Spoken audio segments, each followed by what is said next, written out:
एकीकडे ऑक्टोबरी हीट दरवर्षी नागरिक अनुभवत असताना यंदा मात्र परतीच्या पावसामुळे वातावरणात मोठ्या प्रमाणावर गारठा निर्माण झाला असून वातावरणातील या बदलाचा आनंद घेण्यासाठी नागरिक सकाळीच घराबाहेर पडत असल्याचे चित्र सध्या धुळे शहरात पाहायला मिळत आहे।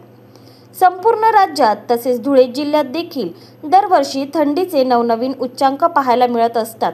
मात्र यंदा गुलाबी थंडीला अद्यापही सुरुवात झालेली नसली तरी परतीच्या पावसामुळे वातावरणात चांगलाच गारठा वाढला असून याचा परिणाम जनजीवनावर होत असल्याचे पाहायला मिळत आहे। तसे शहरासह जिल्ह्यात धुक्याची चादर पसरल्याचे देखील पाहायला मिळत असून या धुक्यामुळे खरीप हंगामाच्या पिकांवर देखील त्याचा परिणाम होऊ लागलेला दिसत आहे। चालू असतो विषय 50-60 लोकांचा ग्रुप आहे।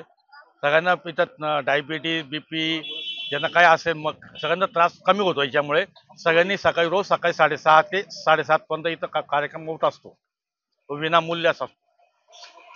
मॉर्निंग आमचा गुड मॉर्निंग ग्रुप हा बरेच दिवसापासून इथे कमीत 40-50 लोक आम्ही इथे एक्सरसाइज करतो आहे आणि हा वातावरण बदलल्यामुळे आता या व्यायामाला अजून जास्ती महत्त्व झालेलं आहे आणि या दिवसांमध्ये व्यायाम करणं आम्हाला सगळ्यांना फार उपयोगी होतं आहे आणि आम्ही सगळे जे 50 लोक आहोत सगळे मित्र भावाने राहतो आणि इथे आम्ही व्यायाम करतो आणि जास्तीत जास्ती विनामूल्य सगळ्यांना आहे इथे आणि या दिवसांमध्ये व्यायामचा आम्ही सगळ्यांना फार फार फार उपयोग होतोय।